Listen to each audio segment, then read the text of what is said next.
here to bring you another Transformers Prime Beast Hunters review. This time it's on episode 11, Persuasion. Alright, well, this one is all about Ratchet making a deal with the devil. And basically, in this episode, it starts off with a fight between Predaking and Prime, which we miss most of the fight. It looks like Prime is losing. And he kind of does. He kind of loses this fight. The last second, Megatron calls him out, Predaking out, and tells him to rescue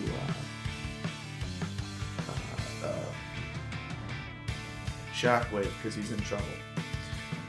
But they still managed to steal the part they were looking for as they skybridge away. And basically in this, they know that the Decepticons know where the base is now. The Autobots are trying to figure out a way to track down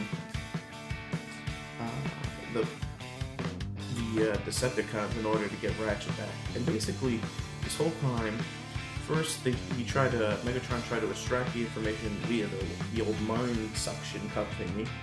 That didn't work because the formula hasn't been completed yet. So he's trying to tempt Ratchet into basically betraying everybody and join him in helping to save Cybertron. And Megatron's very good with this because he makes no illusions that he's not going to kill him afterwards, and he won't turn against the Earth afterwards. But the only thing that he can guarantee is that he's going to make sure that Cybertron is restored and we can war for it afterwards. So there you go. As for the Autobots have a different mission. They're trying to track down Ratchet. They know they can't because the Decepticon ship is shielded. So what they decide to do is the piece of Laserbeak that they have, they're going to build a drone of their own, and it's going to home itself directly to the Decepticon mothership because the part that was broken was the transponder, so it's receiving intel and trying to transmit, but it has no way of getting there. And so there you go. They're starting to build a drone, which is cool, and it's all on RAF. A couple interesting things happen on the Autobot side. Basically, at one point, Megatron orders the destruction of the Autobot base. They avoid this destruction by simply painting over the hangar. Although, if I was Starscream, I'd have destroyed the whole base, but, it's just me. So they ended up destroying the mess hall. But interesting character notes.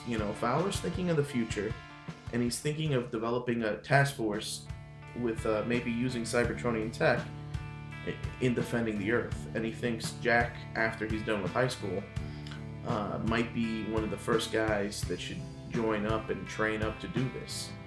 So, and he mentions that he's been talking to his mom about it, which is funny.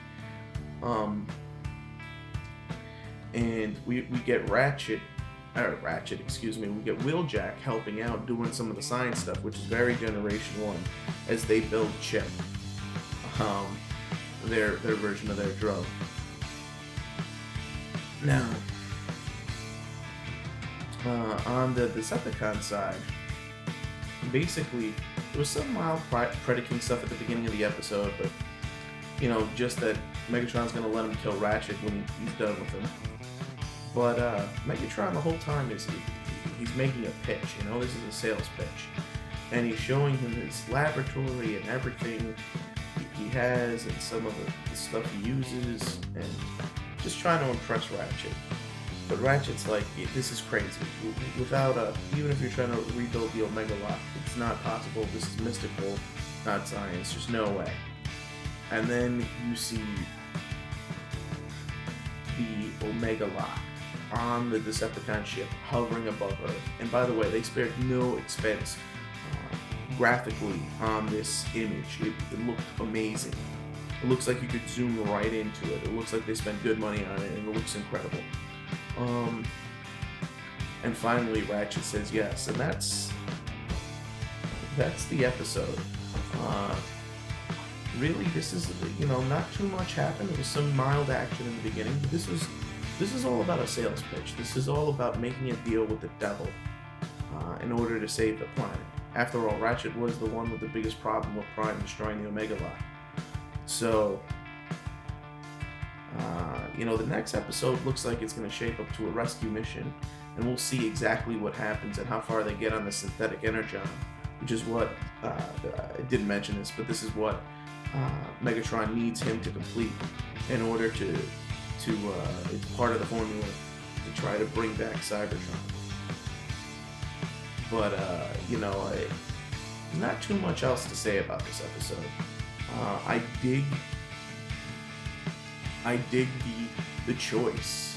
I dig the decision Ratchet has, and he knows full well that he's making a deal with the devil, and he has to make it anyway.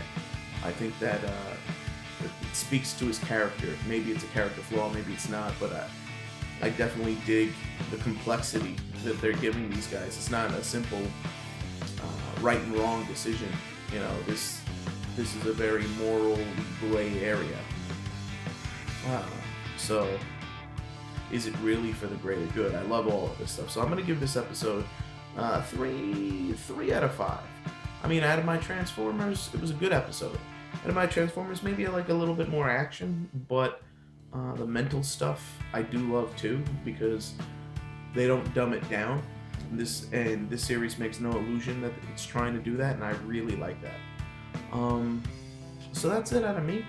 Oh, and if you can tell, I am out and about in an undisclosed location this time, but I